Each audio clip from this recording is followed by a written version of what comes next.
As a dog owner, there are just some things that you now know to be true and your life has changed forevermore. For example, you can never again go to the toilet on your own. Every time the fridge opened, there's some sort of fridge tax that has to be paid.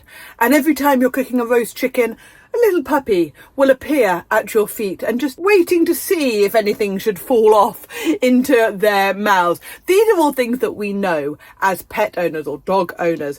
But when you are starting to tour or travel in your motorhome or your camper van with your dog, there are a few things that I wish I'd known when we started. Now, we actually picked Mac up when he was just 9 weeks old, picked him up in the motorhome, and he's been a van dog ever since. But even with that start, knowing we were going to get a dog and sort of preparing it, there are still a few things that I wish that I had known first.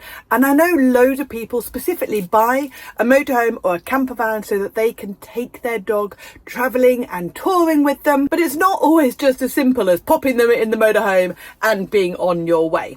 So in this video, I'm going to share with you 7 things that I wish I'd known before I started touring with my dog. If you're new here, hi, my name is Kat and I run the motorhome and van life website Wandering Bird, and I'm here to help motorhome and camper van owners who want to bring their dogs on the adventures but are concerned about the practicalities of it all. Right, let's dive in.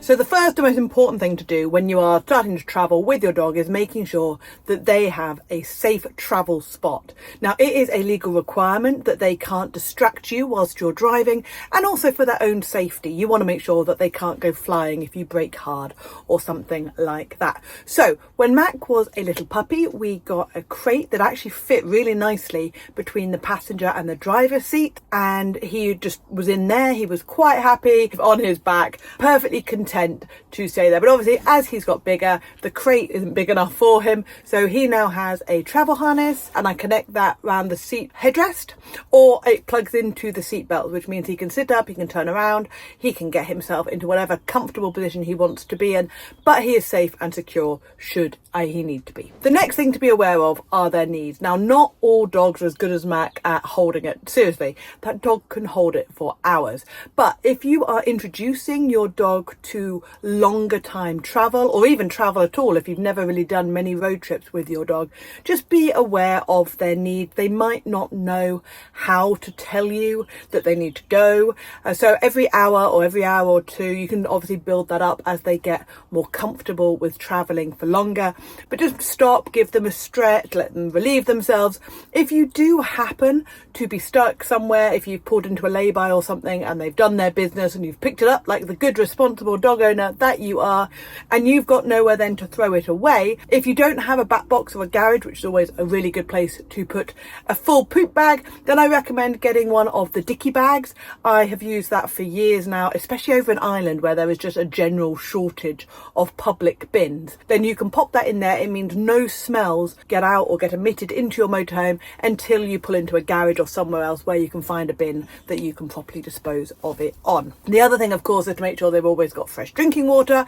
And even when we are traveling for a while, if I secure Mac down somewhere on the floor, occasionally I'll secure him like to the bottom of the table leg or something, then I make sure that he's got his drinking water bowl near him. Also, your dog might suffer from either fear of being in a motorhome. It can be quite a noisy, rattly place for them, so they could be quite scared, but also they might suffer from motion sickness. So if that happens with your dog, make sure you go to your vet and see what their recommendations are for your specific dog. I know there are some travel tablets you can do. We had a lavender collar for Mac, which helped to settle him down, calm his anxiety a bit. That was after lockdown when he hadn't been travelling for a while and he got a little bit anxious about being in the motorhome again. So there are loads of things you can do, but definitely start with your vet for that one. Next is being aware that not all campsites allow dogs. Now, given how many people get a vehicle, a motorhome or a camper van to travel with their dogs, it surprises me how many campsites don't allow them, but it is quite common. In fact, I just came back from a trip to the Netherlands and And I had a really hard time in one specific area trying to find a campsite with availability which took dogs. And all the ones that had space didn't allow dogs at all, which was way worse than anything I found in the UK actually. So if you do go to the Netherlands, make very, very sure that the campsite does allow dogs. Now, if they do, of course, accept dogs, most of them will have some sort of rule about them having to be on leads at all times, which, to be honest, as a dog owner of a particularly unsociable dog, I'm really pleased about. There were a couple of campsites, where was it? I think it was in the Hebrides, the Outer Hebrides. There were a couple of places that were like, no, your dog can roam free, which if you have friendly dogs, amazing. You'd open the door, let them out, they can play, they can do whatever. But I've got Mr. Grumpy Pants here, although you can't really, let me see if I can show you Mr. Grumpy Pants. Mr. Grumpy Pants is just, yeah, he has realised that I'm not going anywhere for a little while because I'm talking to the screen, and therefore he's just chilled out. But yeah, he's not particularly happy with the dog. So those sorts of campsites aren't for me, but I like knowing they're quite good at telling us that. So yeah, just make sure when you're doing your research that they are appropriate campsites for you and your dog. Next tip is to watch the weather. Now, most pet owners will be aware that leaving your pet or dog in a hot vehicle is an absolute no-no, very hazardous, can be fatal. You obviously don't want to make your dog suffer like that. But it's not always that easy when you are touring, especially if, like me, you do a lot of travelling on your own. So when I do go into hot countries, I have to say I tend to avoid like the south of Spain in summer or southern Italy in summer because it's too hot for me, let alone for Mac. I tend to then head to places like the mountains and things that are just a little bit cooler. But if I do have to leave him in the heat of the day, it's like a couple of minutes when I'm popping into a petrol station to buy fuel or something like that. It does mean, of course, that there are some places that I've not been able to visit, like museums and castles and cities, places that I would love to go to, but I'm just not prepared to leave him when it's really hot like that. And he is always my top priority. If you are staying in a really hot climate, make sure you get up really early for walks, and also check the pavement or whatever they're going to be walking on with the back of your hand, because it can burn their paws. So if you put the back of your hand onto the surface of whatever they're walking on for a couple of seconds and it hurts you, it's too hot for them to walk. Go find a lake or something that they can have a swim in. I always recommend carrying some sort of water for your dog. In fact, where have I put it? I've got this fantastic water bottle for Mac, and you just press this little button here. It's a bowl, I'll have to unlock it. Can I do that? Yeah, we go. And it just makes a little bowl of water for him. If I tip that anymore, it's all going to go flying all over me. But it's so clever. So now I've done that, I have to now put this down. But let me just tip that water out. There we go. There we go. Right, cool, perfect. So yeah, make sure you're carrying water for your dog, and also having some sort of cooling mat or cooling jacket, which can just help them re-regulate their temperatures when they've been out or running around and it's really, really hot. That will just help them cool down a bit. Conversely, of course, there are problems when you're traveling in the winter. Obviously, it's quite cold temperatures, so a coat or jacket or something would be useful for them, but also make sure they're not sleeping on the cold floor. A lot of dogs will sleep on the floor of the van, and if it's really cold in winter, that can be bad for them. And lastly, on rainy days when you don't want to take them out for a really long walk, or if there's a storm or something, make sure that they've got something to do to avoid boredom. So chews or frozen Kongs or any sorts of treats. In fact, there's a game that I play with Mac. I play it almost every day actually, whether it's sunny or not. I will hide treats around the motorhome for Mac, or if it's sunny, I'll hide them around like the pitch outside so we can reach them when he's on his lead.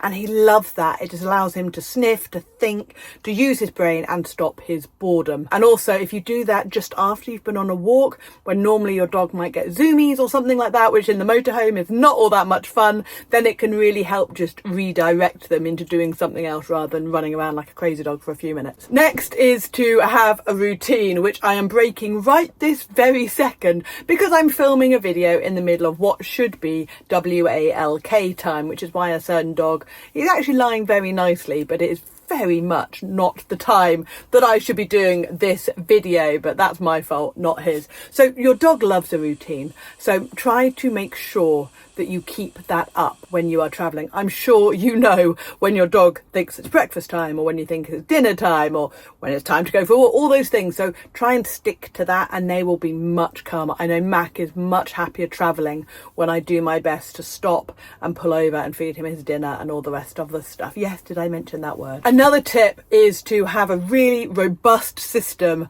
for what you're going to do after a walk, particularly if you have a dog like mine that likes water, likes mud, likes puddles, likes generally just becoming a filthy animal. And that in a small space, in fact in any space, but particularly in a small space like your motorhome, campervan or caravan, that's not good.